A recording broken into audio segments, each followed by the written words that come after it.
আপনারা বুঝতে পারছেন তো আমি কোন ইস্যুতে কথা বলতেছি।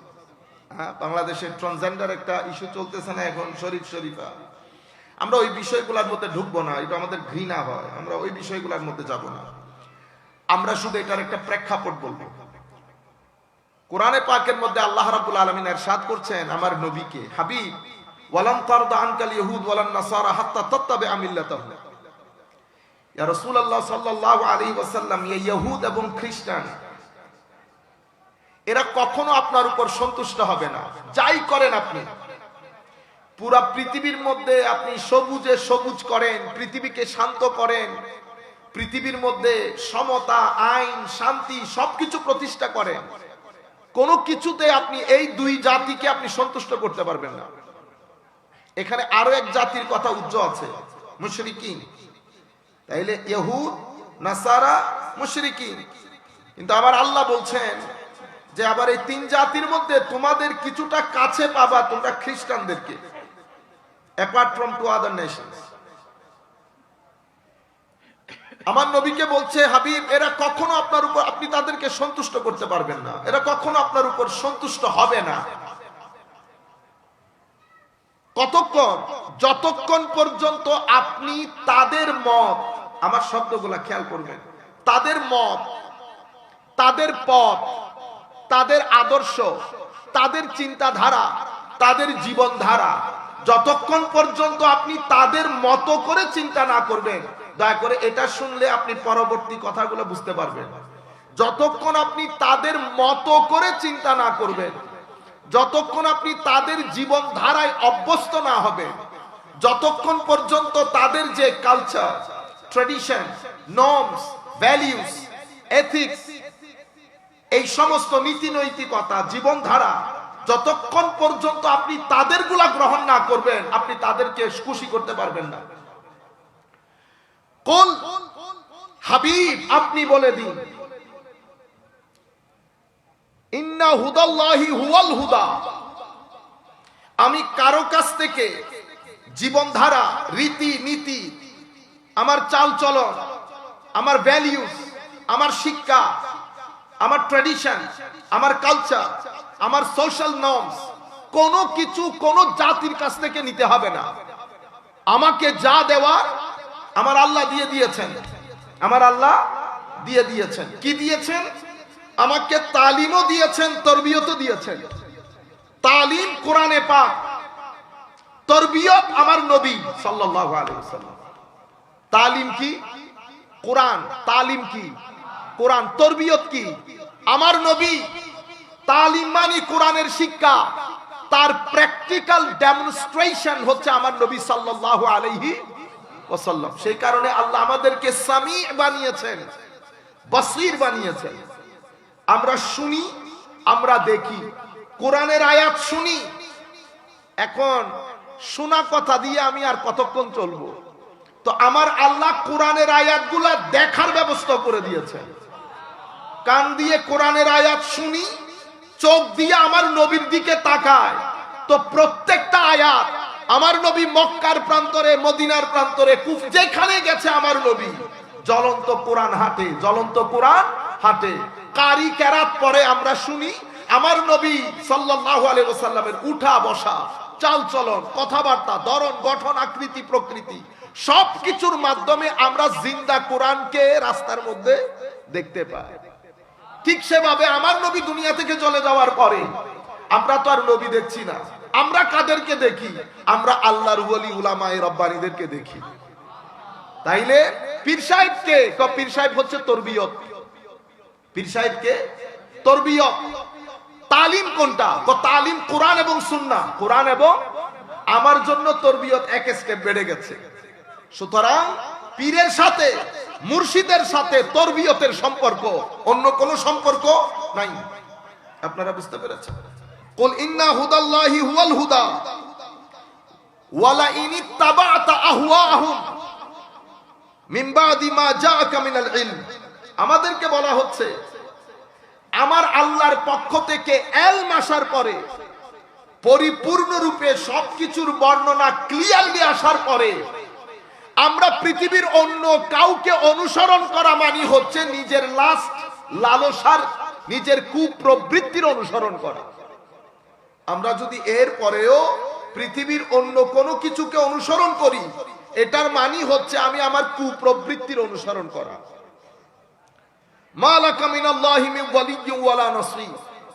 আমি যখন কোরআন বাদ দিয়ে পৃথিবীর অন্য কোন সভ্যতা, সংস্কৃতি, তাদের রীতিনীতি, ভ্যালিউস, তাদের চিন্তাধারা আমি যদি অনুসরণ করি, তা আমার আল্লাহ এখানে একটা সফট থ্রেট আমাদেরকে দিয়েছেন, মা লাকা মিনাল্লাহি মিন ওয়ালিয়্যিন ওয়ালা নাসীর।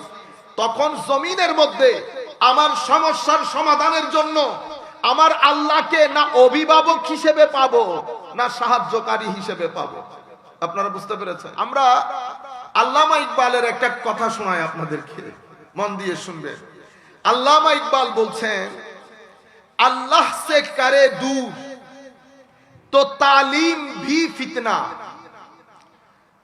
আমলাক ভি, औलाद भी, जागीर भी फितना।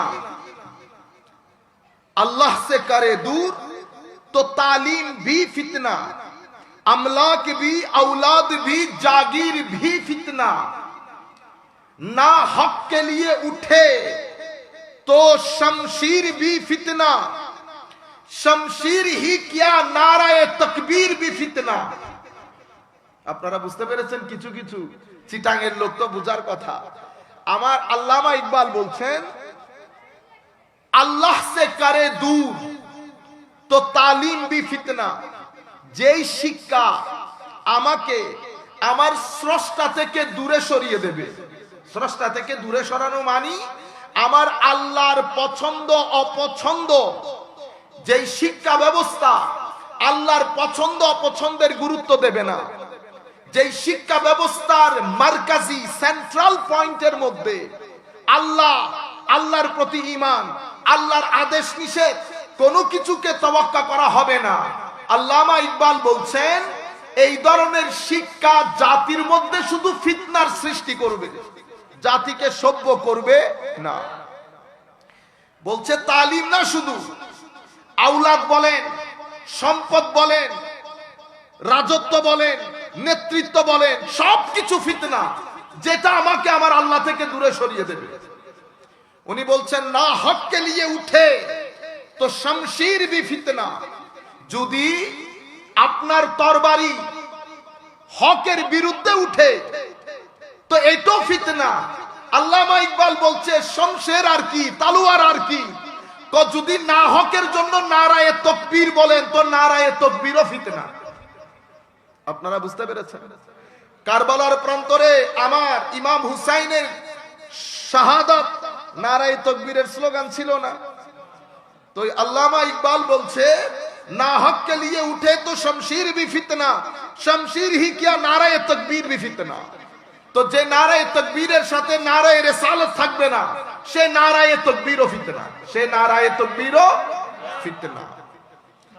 আপনারা এখন এখানে একটা সূক্ষ্ম আল্লামা ইকবালের ইশারা আছে, কি? আল্লাহ সে করে দূর তো তালিম ভি ফিতনা। আমার শিক্ষা ব্যবস্থার প্রাণ কি, জান কি? মুসলিম শিক্ষা ব্যবস্থা এবং অন্যান্য শিক্ষা ব্যবস্থা, দুই শিক্ষা ব্যবস্থার মধ্যে একটা মৌলিক পার্থক্য আছে। আমাদের যে শিক্ষা ব্যবস্থা, আমাদের শিক্ষা ব্যবস্থার মূলের মধ্যে কয়েকটা জিনিস ইম্পর্টেন্ট মনে রাখবেন। আমাদের দ্বীনের ক্রাক্স হচ্ছে দ্বীনের মূল, প্রাণের স্পন্দন হচ্ছে নলেজ। হযরত আদম আলাইহিস সালাম থেকে শুরু করে ওয়া আল্লামা আদম আল আসমাআ কুল্লাহা সুম্মা আরাদাহুম আলাল মালাইকা, ওখান থেকে শুরু করে আমার নবীর ইকরা বিসমে রাব্বিকাল্লাযী খালাক পর্যন্ত যদি আমরা নজর দেই, তো আমরা বুঝতে পারবো আমাদের ধর্মের মধ্যে জ্ঞানকে কি পরিমাণ গুরুত্ব দেওয়া হয়েছে।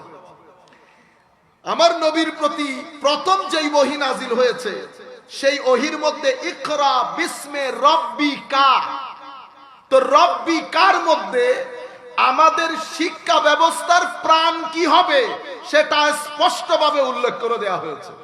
ইকরা পড়েন কার নামে? কবি ইসমে রব্বি কা, হাবিব আপনার রবের নামে। সুতরাং আমরা যা কিছু পড়ব, যত কিছু আমাদের ভিতরে থাকবে শিক্ষা ব্যবস্থা, সেন্ট্রাল পয়েন্ট, মার্কাজি পয়েন্ট হচ্ছে কি? রব্বি কা। যদি রব্বি কা না হয় তাহলে তালিম বি ফিতনা। আমাদের মুসলিম শিক্ষা ব্যবস্থার প্রাণ কয়েকটা জিনিস। নাম্বার 1 তাওহীদ, নাম্বার 2 রিসালাত, নাম্বার 3 খেলাফত, নাম্বার 4 তারবিয়ত, নাম্বার 5 তাফাক্কুর এবং তাদাব্বুর, নাম্বার 6 ফিকরে আখিরাত। এটা আমাদের মুসলিম, আপনি যখন শিক্ষা ব্যবস্থা ঢেলে সাজাবেন, যেই শিক্ষার ব্যবস্থা আপনি করেন, আপনি এই 3, 4, 5 এগুলার উপর পরিপূর্ণ জোর দিয়ে এই জিনিসগুলাকে সামনে রেখে যদি আপনি শিক্ষা ব্যবস্থা সাজান, তো এখান থেকে যারা শিক্ষিত হয়ে বের হবে তারা গায়রতপূর্ণ হবে, তারা ব্যক্তিত্ব সম্পন্ন হবে, মুমিনে হক হবে, তাদের মাধ্যমে করাপশন হবে না, তাদের মাধ্যমে পুরা জাতির মধ্যে সভ্যতা প্রতিষ্ঠিত হবে। এরা শুধু টাকা কামাই করেনেওয়ালা ম্যানেজার হবে না, এক সিগনেচার দিয়ে দাঁতিকে ডুবিয়ে দেবে না।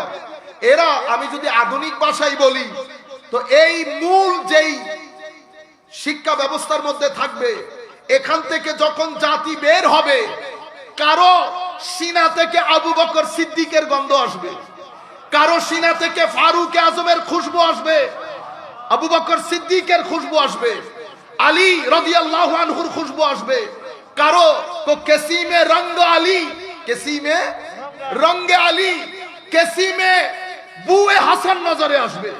এক একজনের সিনা থেকে এক একটা রং তৈরি হবে। এখান থেকে কখনো মাওলায়ে রুম আসবে, কখনো গাজালি আসবে, বাকিল্লানি আসবে, ফারুক আসবে, আসফারাইনি আসবে, এবং মুসলিম মিল্লাতে 1250-1300 বছরে পুরো পৃথিবীর বুকে এলমের যেই খেদমত মুসলিম মিল্লাত আঞ্জাম দিয়েছেন, এটা হাওয়ার মধ্য থেকে আসে না। মুসলিম শিক্ষা ব্যবস্থার এই প্রাণ, এই জান। সেই কারণে মুসলমানরা কখনো শিক্ষা নিয়ে ব্যবসা করে নাই। আজকের দিন পর্যন্ত আপনি মিশরে যান, ইয়েমেনে যান, দিমেশকে যান, প্যালেস্টাইনে যান, সুদানে যান, জর্ডানে যান, যেখানে যাবেন মুসলিম মিল্লাতের বড় বড় আলেম মসজিদের মধ্যে বাকিতে পড়াচ্ছে। মানুষ দিন দিন এসে তাদের এলম, যার যা কিছু প্রয়োজন, মানুষ এলম অর্জন করছে।